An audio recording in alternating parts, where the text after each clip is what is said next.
Todo el mundo se picó. Sí. Gloria a Dios. ¿Quiénes se han sentido alguna vez perseguidos? Y la verdad, yo a veces he tenido sueños que me van persiguiendo y que no puedo ni correr rápido. Es horrible. La sensación de sentirse perseguido es horrible. Pero el Señor me mostró que nosotros todo el tiempo somos perseguidos. Y tenemos que conocer quiénes nos persiguen y salirle adelante, ¿verdad? Para que no nos agarren por sorpresa. Pero es horrible la sensación de persecución, ¿verdad? Y en la esfera espiritual siempre vamos a tener persecución. El enemigo no se cansa de perseguirnos, ¿verdad? Ahora, ¿qué es una persecución? Pues una persecución es la acción, dice, de seguir constantemente a una persona o a un animal que huye con intención de ¿qué? De alcanzarlo. O sea, el enemigo no nos persigue por gusto, el enemigo nos persigue con propósito y nos quiere alcanzar. Y si nos alcanza, tiene un efecto, lo que él quiere hacer en nosotros, ¿verdad? La persecución es algo que los hijos de Dios no la podemos evitar. Y Jesús se lo dijo a sus discípulos. Vamos a ver lo que dice Juan 15:20. Acordaos de la palabra que yo os he dicho. ¿Quién la había dicho? Jesús. El siervo no es mayor que su Señor. Si a mí me han perseguido, también a vosotros os perseguirán. Así que usted no puede decir, reprendo sus palabras, pastora, yo no voy a ser perseguido, porque si a Jesús lo persiguieron, obviamente, si somos seguidores de Él, a nosotros también el enemigo nos va a perseguir. Entonces vamos a ver dos tipos de persecución que los cristianos podemos enfrentar. Ya estabas reprendiendo mis palabras, ¿verdad? Dice... No, antes de esto, perdón.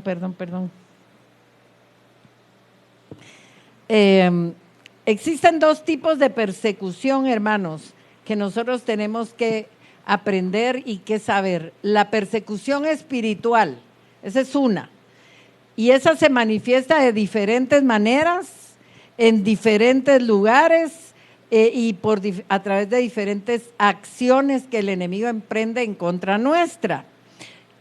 Simple y sencillamente por el hecho de ser cristianos, ¿verdad? Los seguidores del Señor, incluso podemos ver en el Antiguo Testamento hubo persecución para los profetas, ¿verdad? Para los siervos del Señor. Y en la actualidad podemos enfrentar persecución de toda índole. ¿En qué sentido? Ataques a la salud, ataques a la mente, ataques financieros. Bueno, esa es una persecución espiritual que es provocada por espíritus asignados a cada persona, ¿verdad? Y la persecución física, ¿cuál es esa? Esa consiste en una violencia que puede ser verbal, física o material, que puede sufrir una persona por el hecho de ser cristiana, a veces de sus mismos familiares. Ay, ya viene el aleluya, ya vas a salir con tus mismas historias. Son ataques que pueden ser físicos, ¿verdad? Incluso, fíjense que hay países en los que la persecución a los cristianos merece cárcel, ¿verdad? Si los encuentran predicando, se los llevan a la cárcel y algunos a la muerte, ¿verdad? Entonces la persecución puede ser tanto espiritual como puede ser física, pero ya sea espiritual o físicamente, la persecución a los cristianos es una realidad y debemos de estar preparados para enfrentarla, para que no nos tome por sorpresa. ¿Puede decir amén? Vamos a leer lo que dice Lucas 21:12.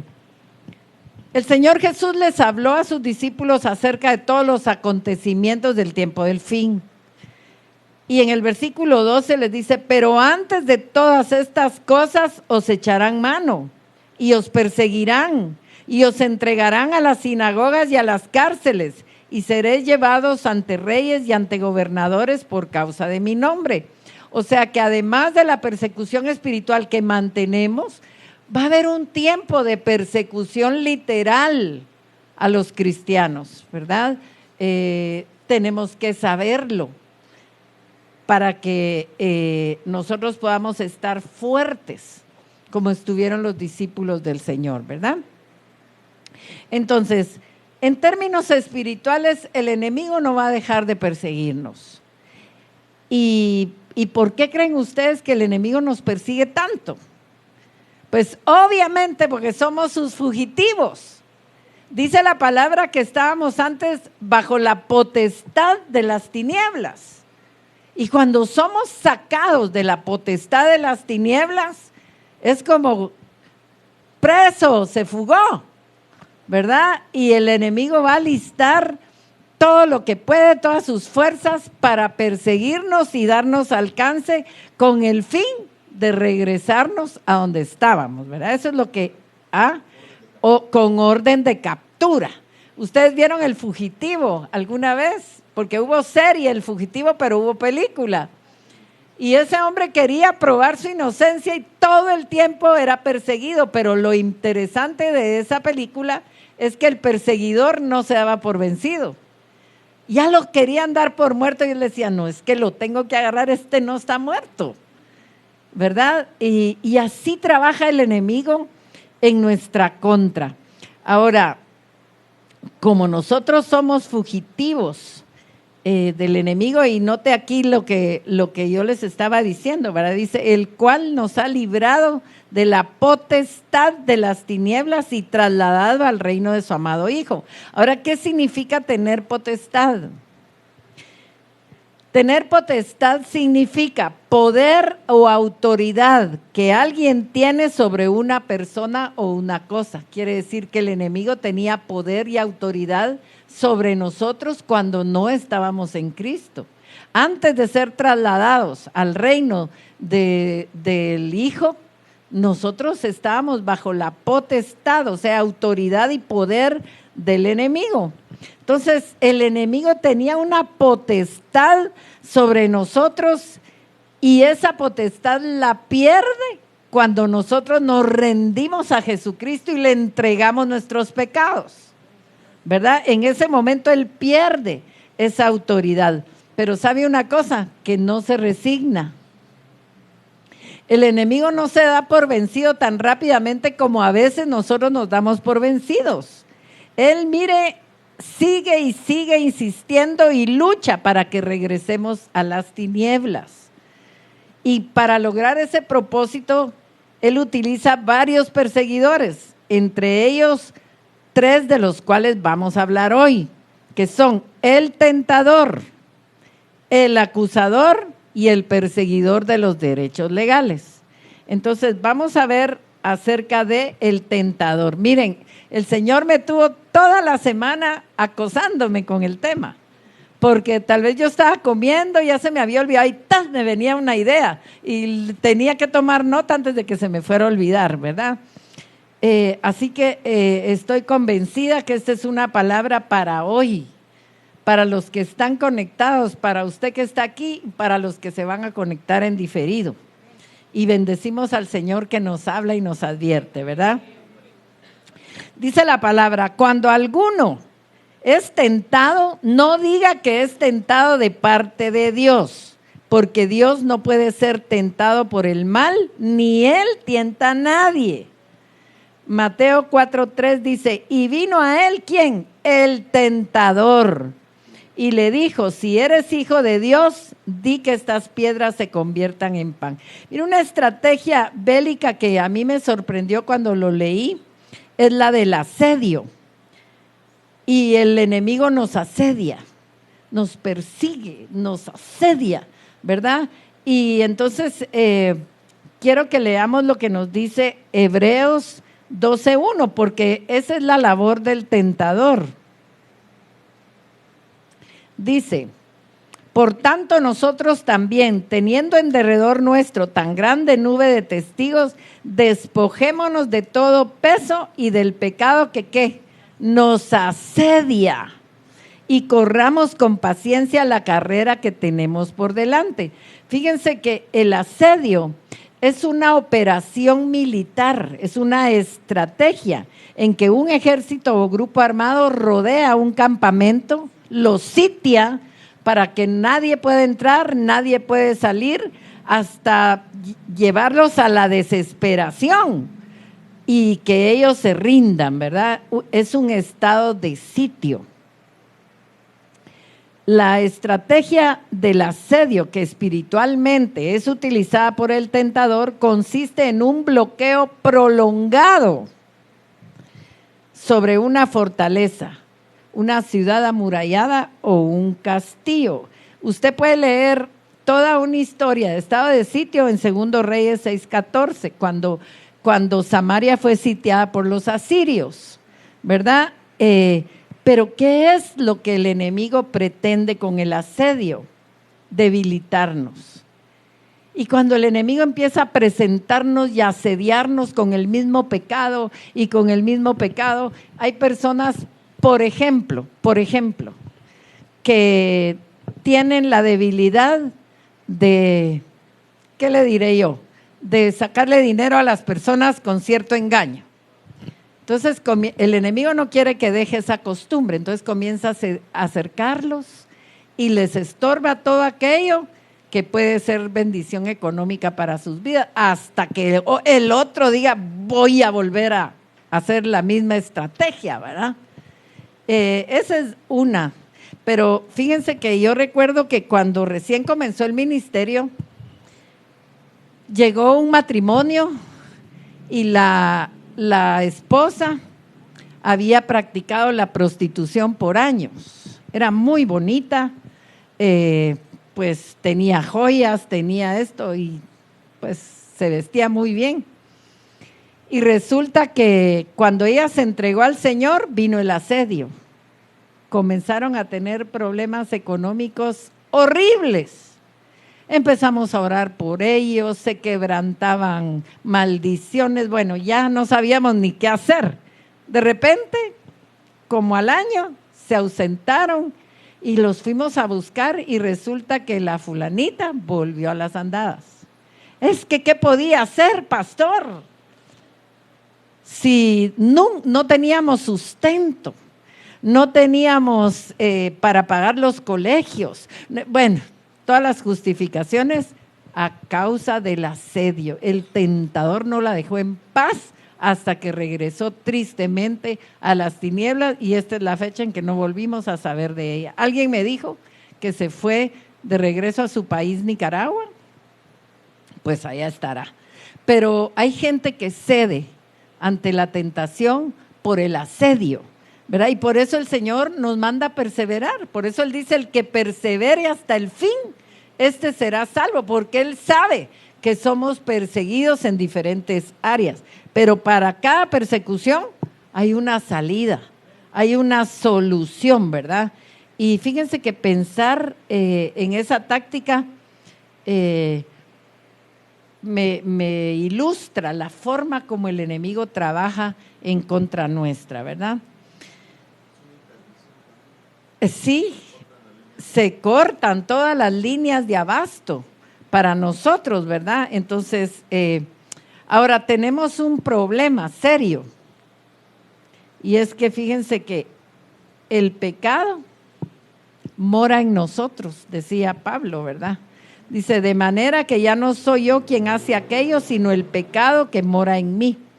La carne o la vieja naturaleza están en constante batalla contra el espíritu, que también mora en nosotros, ¿verdad?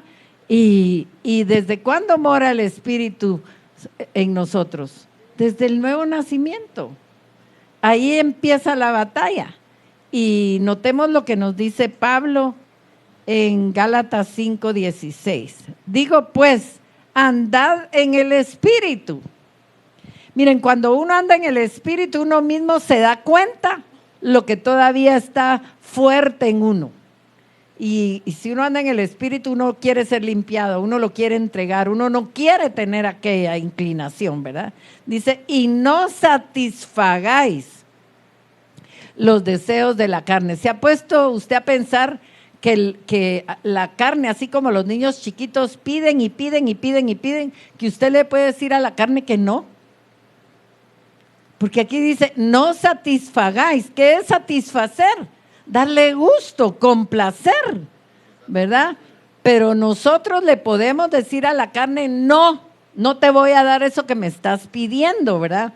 Dice, porque el deseo de la carne es contra el espíritu y el del espíritu es contra la carne. Entonces, ¿dónde hay pugna? Aquí adentro, aquí hay batalla.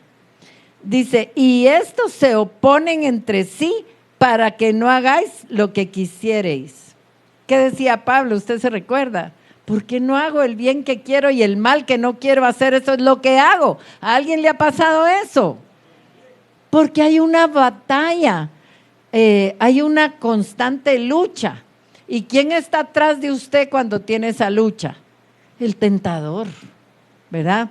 Dice, pero si sois guiados por el Espíritu, no estáis bajo la ley. ¿Pero qué ley? Eso lo vamos a ver más adelante. Mire, nosotros estamos constantemente tentados por la inclinación nuestra a ciertos pecados. Y esos pecados, si tenemos esa inclinación, quiere decir que aún moran en nosotros. No es que lleguen de visita, es que están ahí y tienen que salir, ¿verdad? Fíjense que la carne, cuando está asediada por el tentador, ¿a qué nos anima? Por ejemplo, a cumplirle el deseo. El espíritu nos dice, ya no mires eso. ¿Y qué nos dice la carne? No, hombre, seguilo mirando, míralo hasta el fin. Entonces uno le puede decir a la carne, no. Yo tengo un testimonio de una serie que yo estaba viendo y el Señor me dijo, no la veas. Y mi carne quería ver en qué paraba el villano, porque eso es lo que más lo prende a uno, que uno quiere ver el fin. Pero esa es la venganza que todavía está dentro de nosotros, ¿verdad? El tentador la pincha. Y el Señor me dijo, no. Y mi carne decía, sí, medio, sí, no te voy a dar gusto. Y de verdad la dejé. Al principio cuando miraba que aparecía, ¿en qué ir a parar esto? No, el Señor ya me dijo que no. ¿En qué va a parar el malo? ¿Verdad? Pero no. Entonces, fíjense que la Biblia nos muestra al tentador en una actitud ofensiva, ¿verdad? Él, si se acerca a nosotros es para que caigamos, ¿verdad? Y Pablo conocía bien al tentador. Mire cómo dice, por lo cual también yo, no pudiendo soportar más, envié para informarme de vuestra fe, no sea que os hubiese tentado el tentador y que nuestro trabajo resultase en vano. Estaba preocupado por los tesalonicenses, ¿verdad? Dijo, ay no, de veras, yo ya no puedo soportar más, quiero que me informen cómo están, no sea que hayan caído en las redes del tentador, ¿verdad? El tentador puede atacarnos fuertemente con una gran tentación o con una pequeña tentación, pero ¿saben cuál es el problema? Que si caemos en la pequeña, caemos después en otra y en otra y en otra, y cuando sentimos ya no nos duele caer en la grande. Al pecado no le podemos dar esto de permiso. La gente lo que hace es justificar el pecado, pero esa también es labor del tentador. Acordémonos cómo fue tentado el Señor, ¿verdad? Con cosas lógicas. Ay, si eres el Hijo de Dios, di que estas piedras se conviertan en pan. ¿Lo podía hacer el Señor, sí o no? Pero ¿cuál era la tentación? Que demostrara que era el Hijo de Dios, y él no tenía que demostrar porque su identidad estaba clara. El problema nuestro es que antes de tentarnos, el enemigo se ha preocupado en destruir nuestra identidad.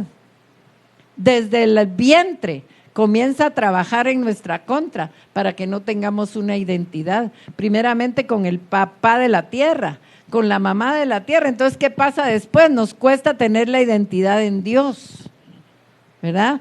porque hemos sido maltratados, hemos sido heridos, golpeados, y entonces perdemos identidad. ¿Por qué venció David a Goliat? Porque tenía identidad, él sabía claramente que pertenecía al pueblo de Dios, a los escuadrones del Dios viviente, y que él no era incircunciso, que él tenía la señal del pacto y eso le garantizaba la victoria. Usted tiene que saber cuando el tentador se acerca que usted tiene señal de pacto, que usted es una hija de Dios o un hijo de Dios y que puede vencer al tentador. Amén. Tenemos la fuerza provista por Dios del Espíritu Santo, ¿verdad? Entonces, la Biblia nos habla de pecados, pero hay pecados que son externos y pecados que son internos. Los pecados externos, maldecir, si usted maldice a alguien la van a ver, se ve, ¿verdad? Mentir, robar, inmoralidad sexual, vicios, homicidios, etcétera. Obviamente un cristiano se supone que ya no está en estos pecados, ¿verdad? Ya no debería estar en estos pecados. Pero también tristemente tanto los cristianos como los no cristianos, los inconversos, aquí hice algo que no debía, bueno, tenemos a veces pecados internos. Y los pecados internos son los que no se ven, pero que sabemos que ahí están. Como obviamente el orgullo, los celos, la envidia. Nadie dice que es envidioso y a veces está sintiendo una envidia y con una gran sonrisa que nadie se da cuenta. Pero el pecado está ahí, ¿verdad? Y de todo eso tenemos que deshacernos. Si todavía lo persiguen los celos, la envidia, el egoísmo, uno se da cuenta que es egoísta cuando uno va en su carro y por no bajar el vidrio no le da limosna al que está pidiendo, ¿va? A mí el Señor ha tratado esa área conmigo y siento que es egoísmo. Ay, no, es que me puede asaltar. Ay, no, hay cosas que son puramente egoístas, que yo estoy pensando más en mí que en el que está necesitando allá afuera. En mi comodidad, eso es pecado delante de Dios. La falta de perdón, el odio, la codicia, la avaricia, y no digamos la idolatría, ¿verdad? Entonces, esos son pecados secretos que a los ojos del hombre no se pueden ver, pero Dios sí los ve y Satanás los ha provocado. Él sabe que no han salido porque está a la espera de que salgan, ¿verdad? Para ver qué hace. Entonces tenemos que aprender a triunfar sobre el pecado si queremos vencer al tentador.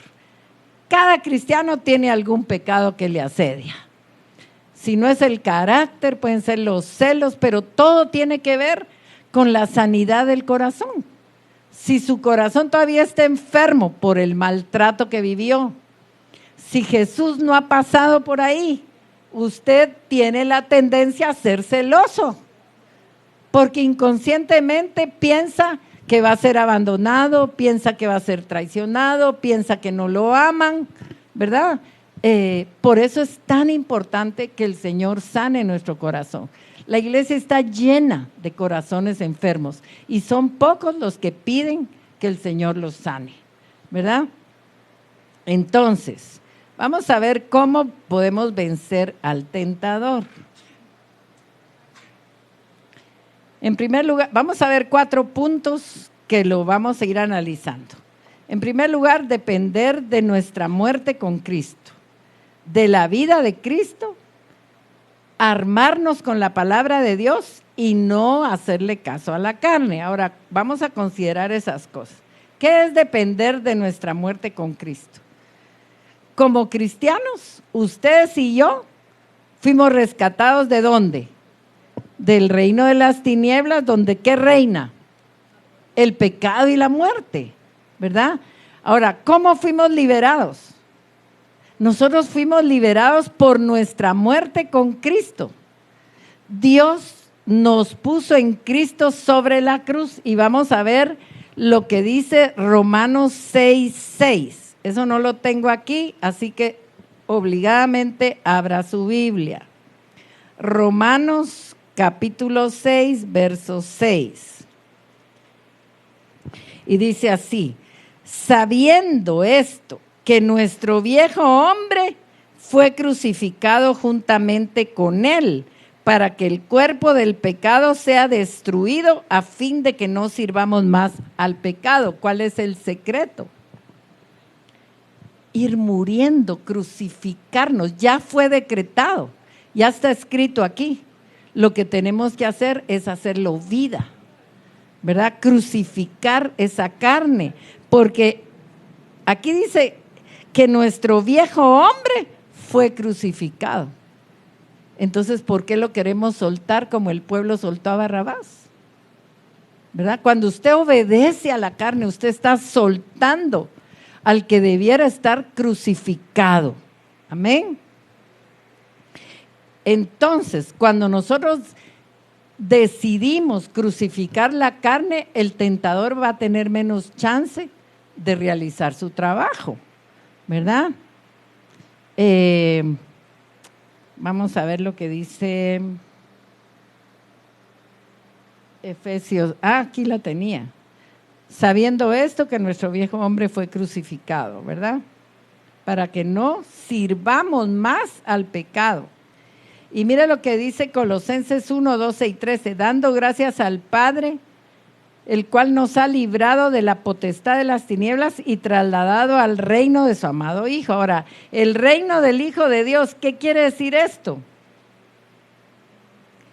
Que en Cristo somos librados del reino de las tinieblas. Cada reino tiene sus leyes. La ley del reino de las tinieblas, ¿cuál es? El pecado y la muerte. Pero ¿cuál es la ley del reino al cual nosotros pertenecemos? Ahí ya no estamos bajo la autoridad del pecado. La ley del pecado ya no debiera dirigir nuestra vida, ¿verdad? Exactamente. Esa es una verdad que debemos de contar con ella. Notemos lo que nos dice Romanos 6, 11 y 12. Así también vosotros consideraos muertos al pecado, pero vivos para Dios en Cristo Jesús, Señor nuestro. Y el 12, no reine pues, ahí está claro, mire, el pecado en vuestro cuerpo mortal, de modo que lo obedezcáis ¿en qué? En sus concupiscencias. Ay, es que cuando sentía lo hice. Es una concupiscencia, ¿verdad? Es algo que usted quería hacer. Ahora, para entender este principio de ley, vamos a pensar en un joven que se alista en el ejército. ¿Tiene que obedecer o no tiene que obedecer? Es lo primero que le van a enseñar a un soldado de primer ingreso. Tiene que obedecer sí o sí a las órdenes que le dan. Entonces, él tiene que trabajar, tiene que hacer todo lo que le digan, se tiene que esforzar y obedecer a su oficial superior. Entonces vamos a pensar que ya pasaron los años y llega el día en que ya lo dan de baja, ya sale del ejército. Y de repente ese mismo día se encuentra con su oficial que lo mandaba y le dice, a ver, pongámosle José, quiero que me vaya a lustrar mis zapatos, me alista mi uniforme, hace mi cama, ordena mi cuarto. ¿Tiene obligación de hacerlo, sí o no? ¿Por qué? Porque ya estaba de baja, ¿verdad? Pues nosotros también ya estamos de baja de la potestad de las tinieblas, ya no tenemos por qué obedecer al que nos quiere mantener enojados, al que no quiere que perdonemos, al que quiere que sigamos mintiendo, al que quiere que sigamos insultando, al que quiere que sigamos criticando todo lo que vemos. Ya no tenemos por qué, porque estamos bajo otra ley.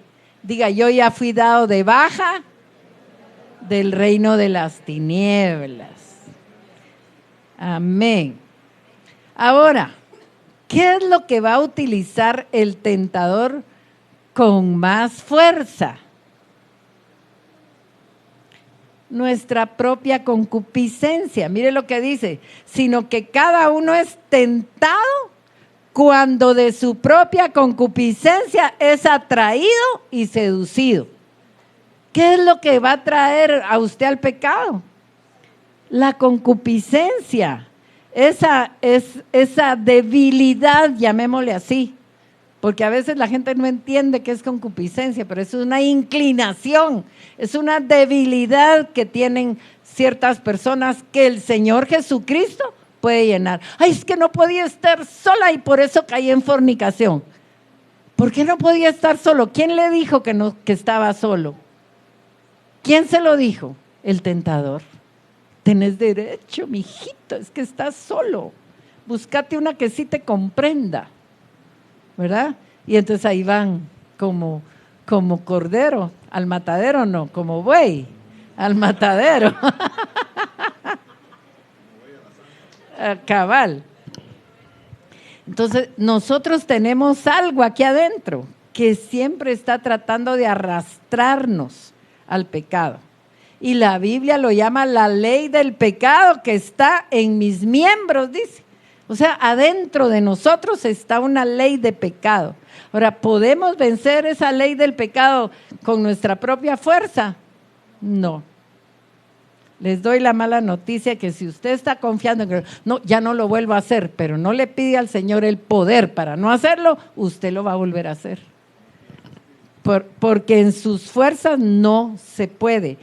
El Señor nos va a librar y de hecho ya nos dio el recurso de Cristo para que podamos ser libres de ese pecado que mora en la vida del hombre, ¿verdad?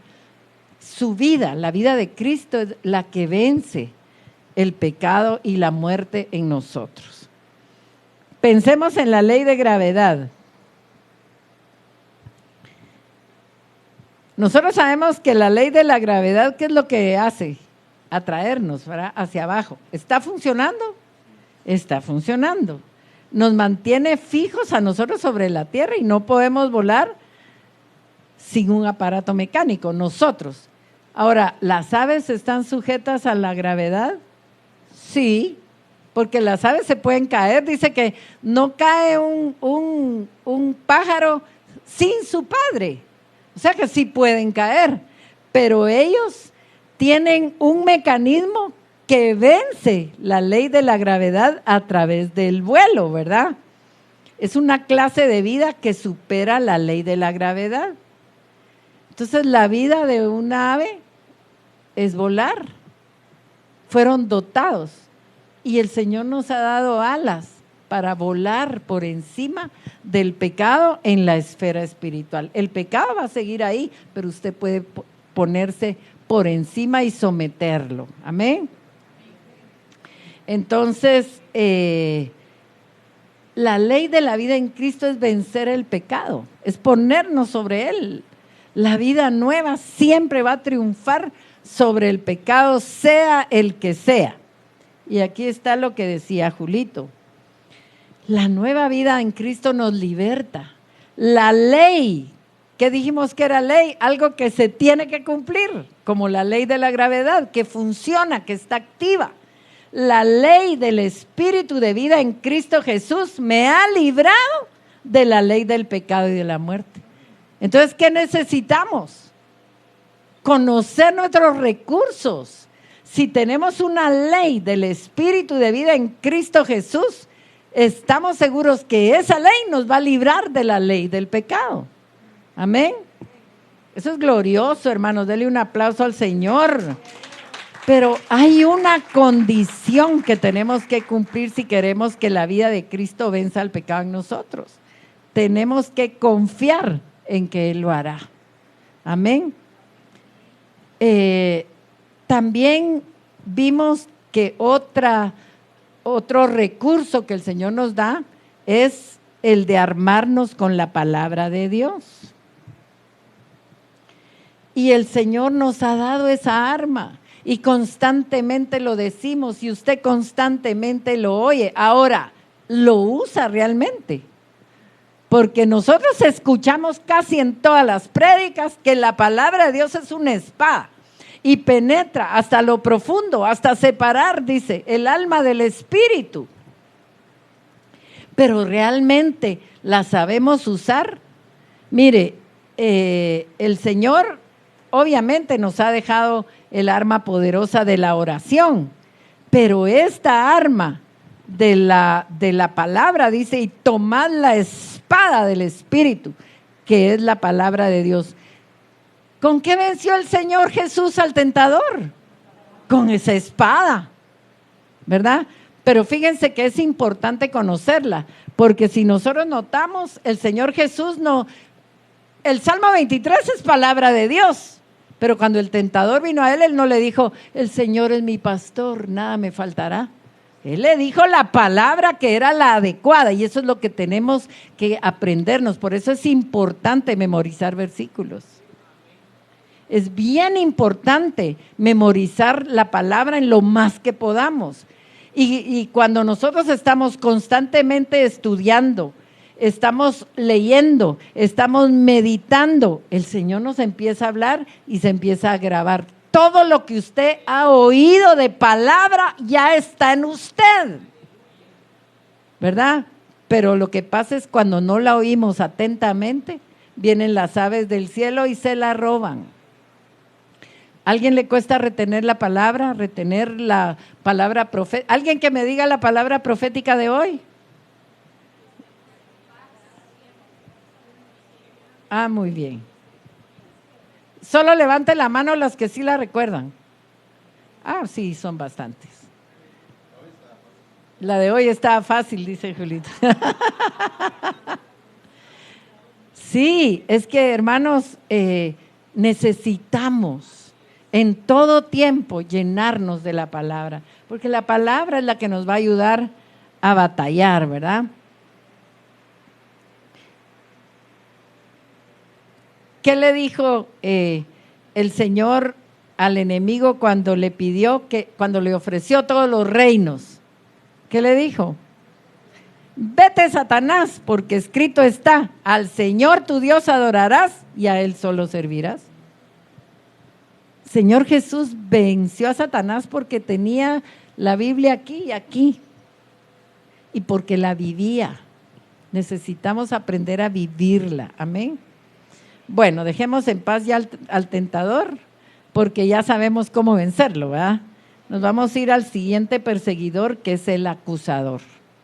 Mire lo que dice Apocalipsis 12:10. Entonces oí una gran voz en el cielo que decía, ahora ha venido la salvación, el poder y el reino de nuestro Dios y la autoridad de su Cristo, porque ha sido lanzado fuera el acusador de nuestros hermanos, el que los acusaba delante de nuestro Dios día y noche. Fíjense que aquí el Espíritu Santo me dijo que el trabajo del acusador no solo consiste en estar llevando al tribunal de Cristo las acusaciones contra nosotros, sino que nos acusa. El tentador nos acosa y el acusador nos acusa. Y entonces ese sentimiento nos empieza a perseguir todo el tiempo y se encarga de hacernos sentir nuestros pecados, y que aunque los hayamos confesado, ahí están, ¿verdad? Y eso nos genera culpa. El enemigo quiere mantenernos culpables, que sintamos una culpa, pero vamos a ver lo que es la diferencia entre la culpa y el ser redargüido. Mire cómo se sentía David. Porque yo reconozco mis rebeliones. O sea, él ya había reconocido sus rebeliones, pero dice, y mi pecado está siempre delante de mí. Hay personas que han confesado su pecado y el enemigo no los hace que vean el poder que tiene la sangre de Cristo para borrar nuestros pecados. Entonces sienten como que nada pasó. Y ahí está el pecado, y ahí está el acusador, y ahí está la culpa, ¿verdad? Fíjense que la culpa es una emoción que nos paraliza. La gente que se siente culpable puede terminar afectando todas las relaciones con los demás, porque el enemigo hace que se sienta perseguido todo el tiempo, irritable, ¿verdad? Y es un sentimiento que constantemente genera el acusador en los hijos de Dios. El acusador puede hacer que la persona termine aislándose de los demás, porque miren, la culpa hace que nos sintamos poco valiosos. ¿Alguien ha sentido alguna vez que no vale nada? Yo recuerdo el testimonio de una amiga que decía que antes de venir al Señor se sentía como una cucaracha patas arriba. Esa cucaracha ya no puede hacer nada, como la que yo maté de un grito. Sí, en serio. Fíjense que yo entré al baño y había una cucaracha moviéndose y yo, ¡ah! Y tarastravió hoy en las cucarachas. Se dio la vuelta y se quedó patas arriba. Y en la mañana, yo ni me animé a sacarla. Al otro día yo quedé bien muertita la cucaracha. Así que hay poder del grito. Pero hay gente que se siente como una cucaracha, porque el acusador así lo quiere hacer sentir. Y cuando la gente tiene culpas, puede llegar hasta desear morirse. Ay, es que mejor me quisiera morir de la culpa que tienen, ¿verdad? Además, fíjense que el acusador puede llegar a causar problemas emocionales serios. La gente que todo el tiempo se siente acusada, mira acusación en todo. Tal vez usted le habla algo que nada que ver con su problema y se siente señalado, ¿verdad? Lo toma personal, se siente acusado, puede llegar a tener baja autoestima, padecer de ansiedad o incluso depresión, ¿verdad? La persona que está siendo perseguida por el acusador tiene a veces pensamientos obsesivos, todo el tiempo está pensando en lo mismo, y esos pensamientos obsesivos son autodestructivos. El acusador va a utilizarnos a nosotros mismos para destruirnos, y el Señor lo sabe, y por eso es que Él viene en nuestro rescate, porque no quiere que estemos reprochándonos todo el tiempo, o frustrados, o irritados, ¿verdad? La persona que tiene ese tipo de problemas fácilmente cede a la tentación y cae en muchos pecados. Veamos lo que nos dice el libro de Efesios. Estos son pecados, dice, quítense de vosotros toda amargura, enojo, ira, gritería y maledicencia y toda malicia. Y eso es una parte de los pecados en los que puede caer una persona que se siente culpable, ¿verdad? Que no se siente perdonado. Dice, antes, sed benignos unos con otros, misericordiosos, perdonándoos unos a otros como Dios también os perdonó a vosotros en Cristo. Nosotros a veces nos cuesta menos perdonar a los demás que perdonarnos a nosotros. Es que qué bruto, ¿por qué tomé esa decisión tan tonta? Y no se perdona que tuvo una consecuencia tremenda su error, que tuvo una consecuencia tremenda la decisión que tomó en el pasado, cuando ya no puede hacer nada, porque ya pasó, ¿verdad? Ahora, ¿cómo puede lidiar un cristiano con los sentimientos de culpa y vencer al acusador? ¿Quiénes han pecado? Levante la mano. Todos hemos pecado. La Biblia lo dice, que el que diga que no ha pecado es un mentiroso. Y está pecando, ¿verdad? No ha leído la Biblia. Y una de las consecuencias del pecado cabalmente es la culpa. Sin embargo, la culpa puede ser usada por el Señor cuando nos redarguye para que busquemos el arrepentimiento. Pero el acusador lo que quiere es que sintamos vergüenza y remordimiento, que es diferente. Y que en vez de arrepentimiento nos mantengamos con la culpa atormentadora que sintió Judas. Y aquí vemos que hay una diferencia entre arrepentimiento y remordimiento. ¿En qué consiste el remordimiento? Es un reproche interior constante que nos puede volver locos, ¿verdad? El acusador nos mortifica por haber cometido un error o una acción que no debimos haber cometido nunca. y nos llena de pesar, nos llena de vergüenza, pero no hacemos nada por cambiar. El tormento es terrible y nos puede llevar al suicidio, como le pasó a Judas. Judas pudo haber tomado el camino de Pedro, porque Pedro también negó al Señor y el Señor se lo había dicho, ¿verdad? Entonces nosotros podemos escoger entre la horca o el canto del gallo, y yo no sé qué va a escoger usted. El canto del gallo, ¿verdad? Mejor.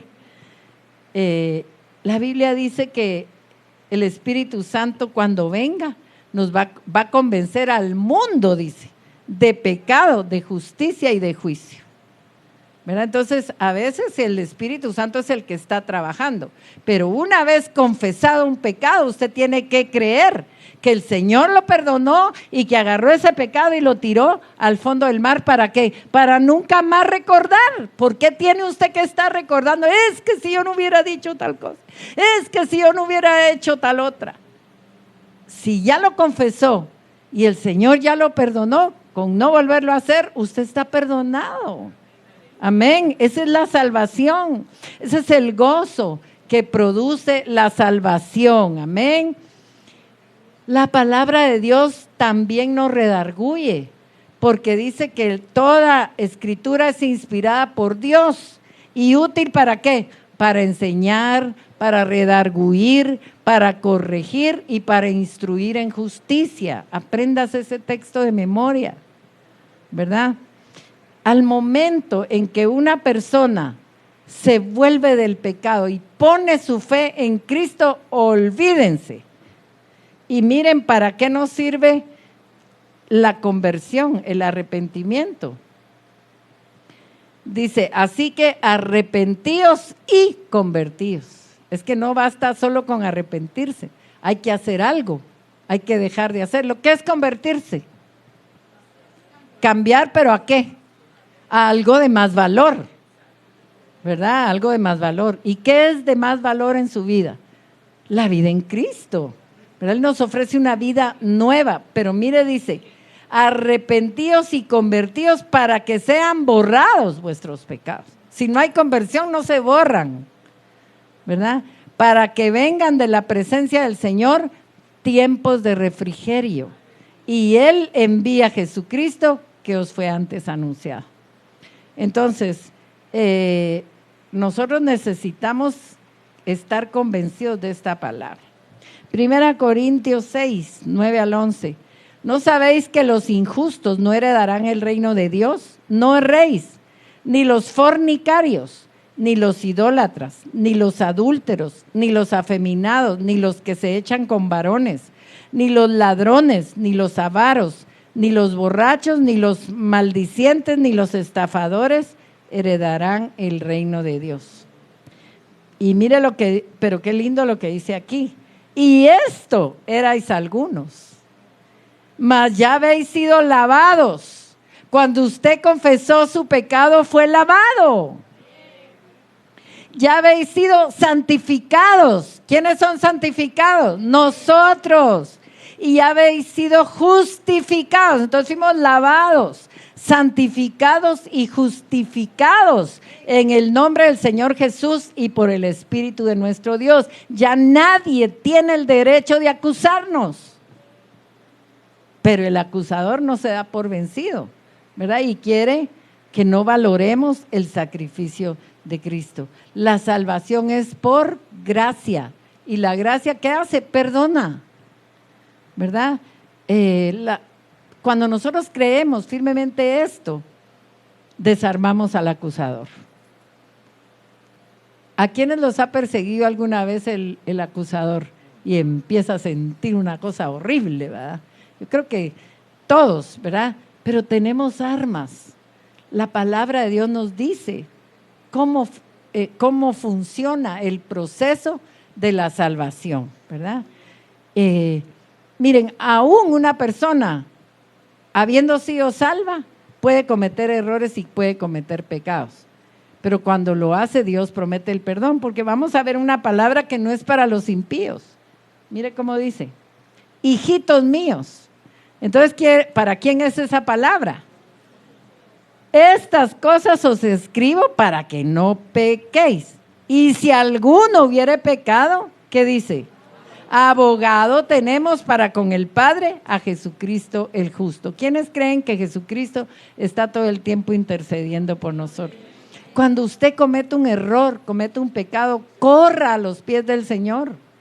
Pídale perdón y sus pecados van a ser limpiados. Amén. La liberación del pecado, ahora bien, no siempre significa liberación de los sentimientos de culpa. Hay gente que ya fue liberada del pecado, pero necesita el proceso de sanidad interior para sentirse perdonado. Quizás creció en un régimen en donde los mismos papás le quitaban el habla. Yo he ministrado personas que dicen, es que mi mamá me dejaba de hablar si yo me portaba mal. Imagínese. Entonces, inconscientemente, ¿qué tiene esta persona? El sentimiento de que Dios ya no le va a hablar, le va a voltear la cara, le va a tirar el pelo, porque se lo hacía su mamá o su papá. Ya no te hablo porque sos un malcriado, ¿verdad? Entonces necesita el proceso de sanidad, que el Señor venga a sanarlo. ¿Quiénes creen que el Señor nos puede sanar hoy? Ese acusador que menciona Apocalipsis 12, donde vimos, todo el tiempo nos está recordando nuestras fallas, nuestras faltas, nuestros pecados. Pero recordemos que dice que es de día y de noche que nos acusa. Entonces nosotros necesitamos saber que el Señor intercede también por nosotros día y noche, todo el tiempo. Así dice la palabra, ¿sí o no? Entonces, ¿qué tenemos que hacer para vencer al acusador? Recordémonos que nos está persiguiendo, ¿verdad? Y nos quiere alcanzar todo el tiempo. Entonces, cuando un cristiano experimenta esos sentimientos de culpa, debe hacer lo siguiente. En primer lugar, confesar todos los pecados conocidos y que no se hayan confesado, porque a veces a uno se le olvida, ¿verdad? Entonces, Señor, te confieso esto, hice esto y lo otro, y si algún pecado no te confesé y no me acuerdo, límpiamelo, Señor, por favor, ¿verdad? Pero debemos anhelar que el Señor nos limpie. La confesión es necesaria. No podemos pretender que el Señor nos limpie un pecado que no se lo confesamos. Si usted robó, dígale, Señor, robé. Si usted mintió, soy un mentiroso, Señor, perdóname. Pero usted declare la acusación para que el Señor lo perdone, ¿verdad? Hay que pedirle al Señor que nos revele cualquier otro pecado que no le hemos confesado. Y ahí tenemos que ser bien honestos.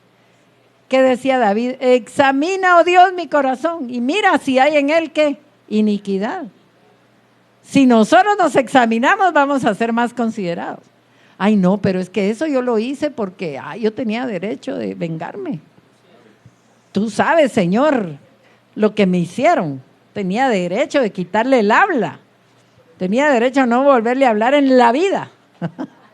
Que te perdone Dios, dice la gente, pero yo no. ¡Qué vivos! ¿Sí o no? ¿No han oído eso? Hasta en las novelas lo mira uno. Que te perdone Dios, porque yo no. Hay canción. Miren, Julito se sabe un corrido, dice.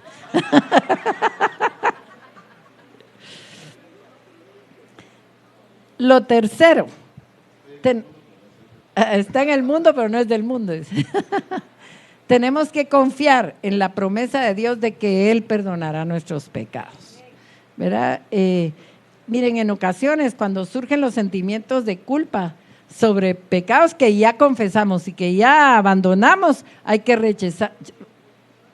rechazar esos sentimientos y llamarlos culpa falsa. No, esa es una culpa falsa, yo ya me arrepentí, no he vuelto a cometer ese pecado, no me lo vas a señalar más. Hay gente especialista en recordarle a uno sus pecados y no lo deja en paz a uno. Pero es que tú antes era, pero ya no.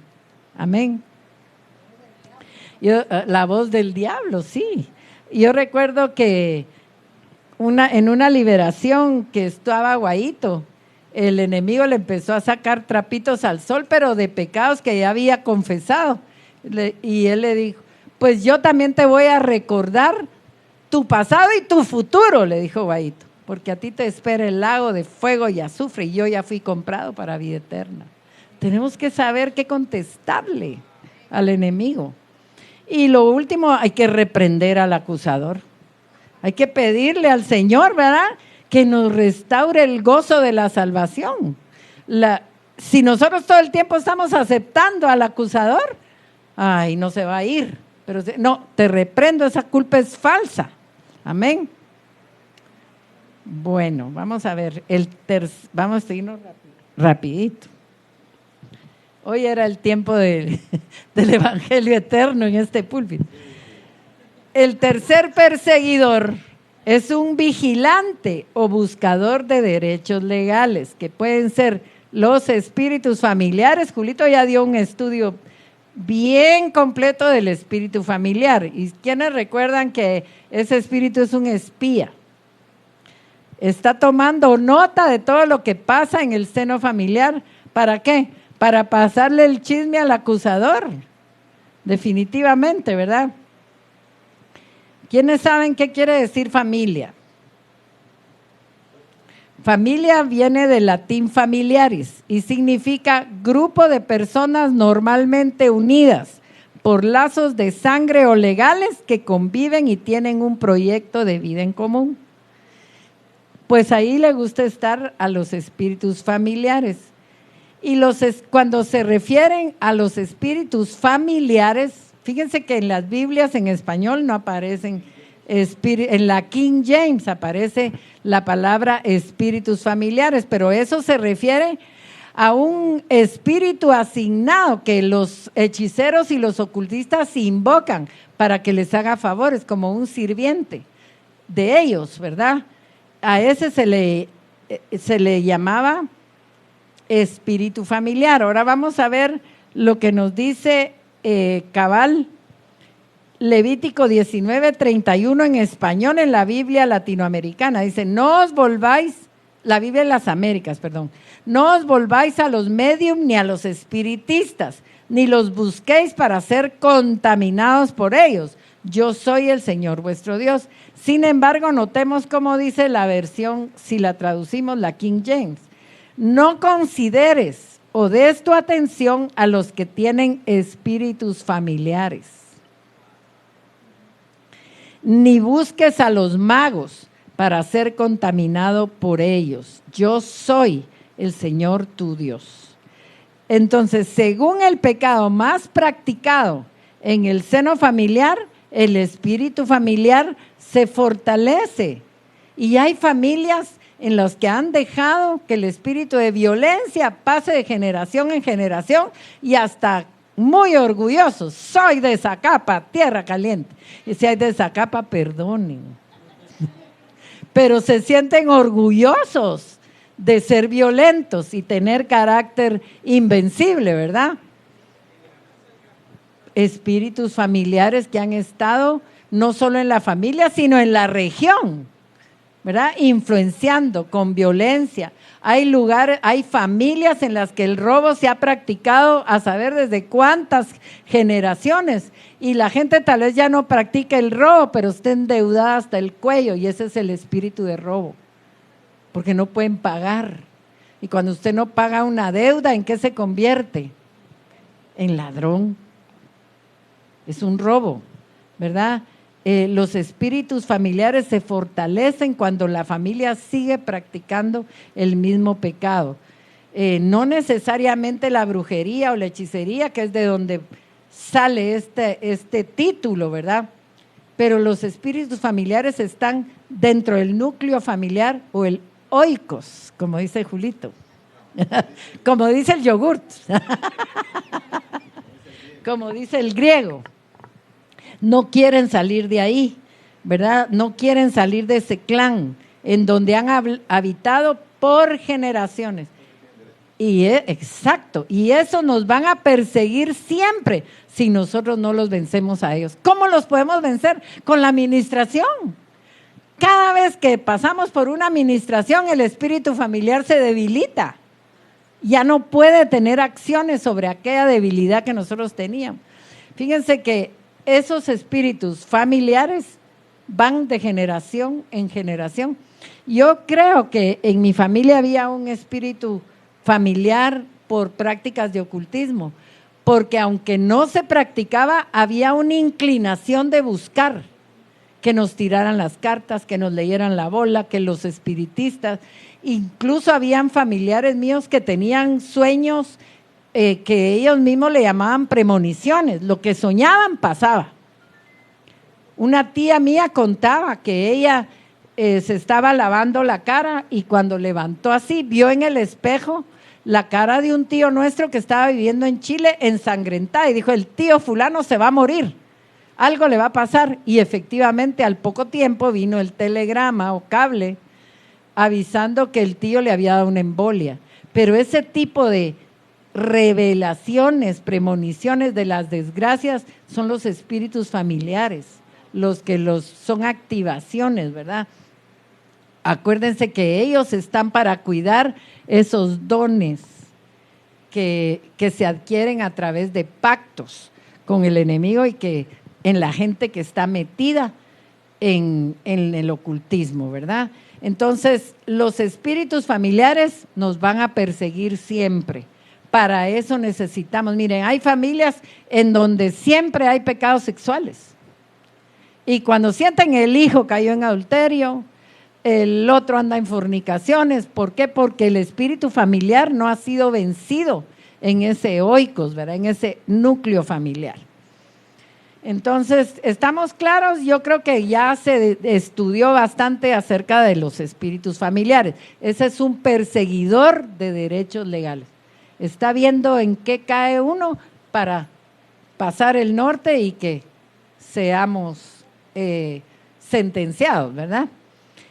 Y otro perseguidor que el Señor me mostró es el vengador de la sangre. Ese es buscador de derechos legales. La ley establecía la distinción entre homicida y asesino, ¿verdad? Entonces, cuando una persona era muerta por accidente y describe unas muertes, ¿verdad? Si tú con tu hacha se zafa el cabo y le va a dar en la cabeza al otro, dice uno, pero esa ya es una terrible coincidencia, pero hasta eso puede pasar, ¿verdad? Sin embargo, aún así, aunque no fuera culpable, el vengador de la sangre los perseguía y por eso fue que se hicieron las ciudades de refugio, ¿verdad? Un asesino deliberado tenía que morir, sí así, a manos del vengador de la sangre, y el vengador de la sangre era el pariente más cercano de la víctima, ¿verdad? Entonces, y no se podía aceptar fianza, ahí no se podía pagar rescate, tenía que morir, ¿verdad? Dice en Números 35, 19 al 21, el vengador de la sangre, él dará muerte al homicida, cuando lo encontrare, él lo matará. ¿Qué quiere decir cuando lo encontrare? Que lo está buscando. Y nosotros de verdad no sabemos si tuvimos ancestros militares que en una batalla, en un conflicto armado, en algún momento mataron a alguien. Ese vengador de la sangre te puede estar buscando para que tengas una muerte violenta. O gente que estuvo en la guerrilla y que también mataban. O gente que tal vez un ancestro nuestro que mató y el pecado quedó oculto hasta la tumba. Pero el vengador de la sangre está persiguiendo a los descendientes. Es un buscador de derechos legales. El enemigo no termina de perseguirnos. Y hay muchos más perseguidores, pero no hubiéramos terminado, ¿verdad? Los abortos, también el vengador de la sangre persigue a la persona que aunque haya sido lo más oculto, ¿verdad? El vengador de la sangre está tras de la persona, ¿verdad? El que patrocinó, el que se lo hizo, hasta el médico que practicó el aborto está siendo perseguido por el vengador de la sangre. O sea que es terrible. Miren, el enemigo asigna vigilantes que nos observen dentro del núcleo familiar y que nos sigan, ¿verdad? Buscando derechos legales. ¿Qué dice el Salmo 56:6? Dice, se reúnen, se esconden, miran atentamente mis pasos como quienes acechan mi alma. Todos estos lo que persiguen es nuestra alma, porque el alma es la que ha sido redimida. Por el alma suya y mía murió Jesús en la cruz, ¿verdad? Notemos lo que dice Deuteronomio 28:45. Y mire, ¿para qué nos persigue el perseguidor de los derechos legales? Para poder ejecutar sobre nosotros, porque la base con que actúan los espíritus es la misma ley de Dios. Esos andan buscando quién quebranta la ley de Dios para irnos a acusar y tener derecho a ponernos maldiciones. Note cómo dice, y vendrán sobre ti todas estas maldiciones y te perseguirán y te alcanzarán hasta que perezcas, por cuanto no habrás atendido a la voz de Jehová tu Dios para guardar sus mandamientos y sus estatutos que Él te mandó. Por eso se establecieron las ciudades de refugio a través de las tribus, ¿verdad? Y note cómo era la ley. Dice así: mas si el homicida saliere fuera de los límites de su ciudad de refugio en la cual se refugió. Y vamos a ver cómo esas ciudades de refugio son un tipo de Cristo. Por eso usted no se puede salir. Mire lo que dice: mas si el homicida saliere fuera de los límites de su ciudad de refugio en la cual se refugió, y el vengador de la sangre le hallare fuera del límite de la ciudad de su refugio, y el vengador de la sangre matare al homicida, no se le culpará por ello. ¿Quién va a ser el culpable? El que se salió, el que se sale. Así que, así como una persona podía buscar refugio en las ciudades creadas, establecidas para ese propósito, nosotros podemos refugiarnos en Cristo, que es la figura perfecta de una ciudad de refugio. Y nuestro escondedero, porque note lo que dice, y con esto vamos a ir terminando. Y será aquel varón como escondedero contra el viento y como refugio contra el turbión, como arroyos de aguas en tierra de sequedad, como sombra de gran peñasco en tierra calurosa. Nosotros tenemos que saber que no estamos solos. Hoy lo cantábamos, no estamos solos. Tenemos que saber que el reino de Dios es real. Cuando dice que se abren los cielos, ¿usted cree que se abren? ¿Usted cree que Dios puede enviar ángeles? ¿Que puede enviar ángeles a librarlo de los perseguidores? Yo le voy a pedir al grupo de alabanza que pasen. Vamos a volver a cantar ese canto tan glorioso y luego vamos a dejar que el Espíritu de Dios nos ministre. ¿Quiénes están de acuerdo? Vamos a ponernos de pie. Y cuando usted esté cantando, viva el canto. La palabra nos invita a cantar con inteligencia, es decir, a fijarnos en lo que estamos cantando para que lo podamos vivir. Amén. Así que vamos a disponernos y con todo nuestro corazón hagamos esta declaración porque es real. No estamos solos, hermanos. No importa lo que se esté moviendo, nosotros no dependemos del gobierno de afuera, dependemos del gobierno de arriba y queremos ver a ese Rey poderoso que nos ministre paz. Amén. Tiene el micrófono ahí.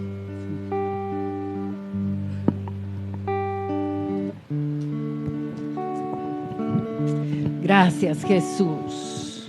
Que los cielos se abran aquí, tu presencia irrumpa en mí. Mi sacrificio provoque que el cielo se une a la tierra. Que los cielos se abran aquí, tu presencia irrumpa en mí. Mi sacrificio provoque que el cielo se une a la tierra. Que los cielos se abran aquí. Créalo, hermano, los cielos se pueden abrir. Tu presencia irrumpa. Gracias, en Señor, mí. porque tú vienes a fortalecernos. Mi sacrificio provoque que el cielo se una a la tierra. Se están rompiendo los cielos, su gloria está descendiendo, un hueco se abre en las nubes, podemos ver al Rey. Gracias, Rey, porque estás en medio de nosotros. Se están rompiendo los cielos. Gracias, Señor. Su gloria está descendiendo. Un hueco se abre en las nubes. Podemos ver al Rey.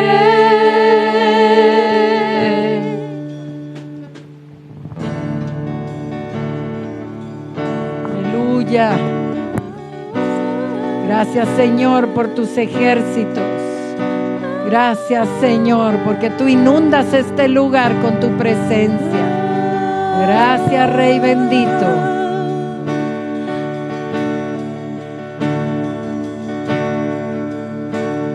Hay ángeles que suben, ángeles que bajan, ángeles que suben, ángeles que bajan. Hay ángeles que suben, ángeles que bajan, ángeles que suben, ángeles que bajan. Hay ángeles que suben, ángeles que bajan, ángeles que suben, ángeles que bajan.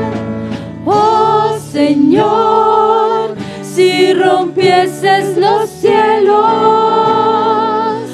para ver tu presencia descendiendo en nosotros. Oh Señor, si rompieses los cielos para ver tu presencia descendiendo en nosotros. Hay ángeles que suben, ángeles que bajan, ángeles que suben, ángeles que bajan. Hay ángeles que suben, ángeles que bajan, ángeles que suben, ángeles que bajan. Oh Señor, si rompieses los cielos para ver tu presencia descendiendo en nosotros. Oh Señor, si rompieses los cielos para ver tu presencia descendiendo en nosotros. Hay ángeles que suben, ángeles que bajan, ángeles que suben, ángeles que bajan. Hay ángeles que suben, ángeles que bajan, ángeles que suben, ángeles que bajan. En el nombre de Jesús, tome ahora su autoridad. Hay presencia de Dios, hay gloria de Dios, hay ángeles aquí. Reprenda todo espíritu que lo tienta, que lo quiere hacer regresar a una ley de la cual el Señor ya lo sacó. En el nombre de Jesús, tome autoridad sobre el acusador. En el nombre de Jesús reprendemos todo espíritu que nos quiere hacer sentir culpables de todo aquello que la sangre poderosa de Cristo ya nos ha limpiado. Y todo vengador de la sangre, en este momento, Padre, yo te pido perdón. Si en mis ancestros hubo derramamiento de sangre, pídale perdón, usted no lo sabe. Dígale: Padre, yo vengo a ti, Señor, como mi ciudad de refugio, a pedirte perdón si en mis ancestros hubo quien derramó sangre de cualquier índole, de cualquier manera. Yo me acojo al perdón de la cruz, a la ley de la vida en Cristo, y te pido, Padre, que sea quitado de mí toda iniquidad, Señor, todo pecado que tenga que ver con el vengador de la sangre. En el nombre de Jesús, líbrame, Señor. Renuncio a todo pecado familiar, a toda costumbre pecaminosa que se ha venido teniendo en mi núcleo familiar. Esa murmuración, esa crítica, que se critica al que se va. En el nombre de Jesús, yo renuncio a esa actitud familiar y declaro que estoy bajo una ley, la ley de la vida en Cristo Jesús. Padre, líbranos, cúbrenos, Señor, que el espíritu perseguidor que nos acose no encuentre receptores, Señor, de dónde agarrarse para atormentarnos y para señalarnos y que maldiciones vengan sobre nosotros, porque tú nos mostraste que antes éramos cometedores de pecados, pero hoy tenemos una nueva oportunidad de vivir una vida diferente. Gracias te damos, Señor, en el nombre de Jesús. Amén, amén y amén.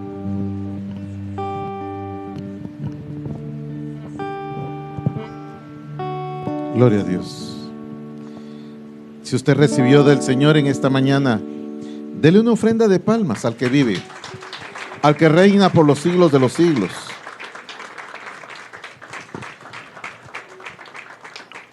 Mire, mi amado hermano, la ley de Dios es una ley inquebrantable.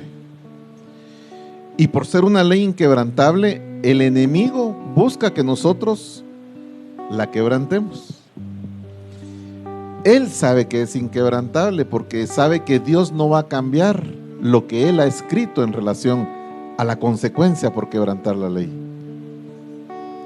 Pero lo que no toma en cuenta el enemigo es que también está escrito que estamos viviendo bajo un mejor pacto y que Cristo Jesús es el Cordero de Dios que quita el pecado del mundo. Y eso es lo que a nosotros nos da la certeza, mis amados hermanos, para que el Espíritu de Dios venga a hacer esa operación en nosotros como la hizo el día de hoy. Así que, mi amado hermano, si el acusador le sigue hablando, como dijo la pastora, tírele el pelo, no le haga caso, no lo escuche, porque está escrito que el Señor, mis amados hermanos, ya arrojó esos pecados que le confesamos al fondo del mar. Por lo tanto, mis amados hermanos, tenemos la facultad para que cuando vengan esas voces, nosotros le digamos que está escrito que la ley de Cristo Jesús en nosotros nos ha hecho libres de la ley del espíritu del pecado y de la muerte. Amén. Levante sus manos al cielo. Gracias te damos, Señor. Como siempre lo he dicho, Señor, ¿qué viste en nosotros, mi Dios? Sin merecerlo, ¿qué viste? Gracias, Señor, porque no solamente nos viste, te enamoraste de nosotros, Señor, porque nos amaste primero, Señor, para hacernos libres. Para hacernos libres del vengador de la sangre y del acusador, del tentador y de toda faceta del enemigo frente a nuestras vidas. Por eso hoy, Señor, con un corazón altamente agradecido delante de ti, Señor, nos comprometemos, Señor, a mantenernos limpios, mi Dios, a mantenernos en victoria, mi Dios, a mantenernos, mi Dios, con la boca callada ante cualquier murmuración, ante cualquier chisme, ante cualquier provocación que traiga el enemigo para ensuciar nuestras vestiduras. Por eso, con la autoridad que tú nos has dado, yo vengo a bendecir a este pueblo, Señor. Pueblo que tiene la autoridad, pueblo bendito por el Padre, pueblo bendito por el Hijo y pueblo bendito por el Espíritu Santo, y este pueblo gozoso dice amén. Dele un aplauso nuevo al Señor. Despídase dándole gracias al Señor a través de adorarle, a través de cantarle. Hay ángeles que suben, ángeles que bajan, ángeles que suben, ángeles que bajan. Hay ángeles que suben, ángeles que bajan, ángeles que suben, ángeles que bajan. Oh Señor, si rompieses los cielos para ver tu presencia descendiendo en nosotros.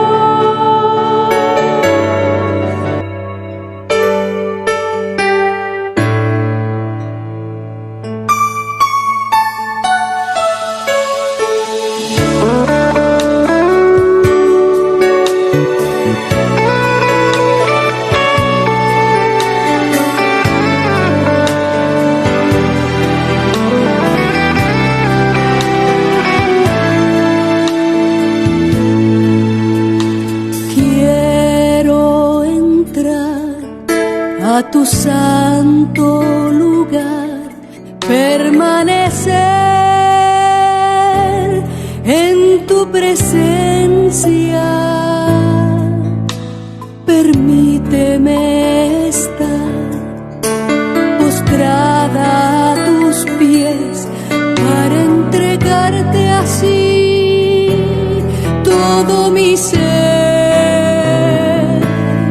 en tu presencia, en tu presencia, en tu presencia.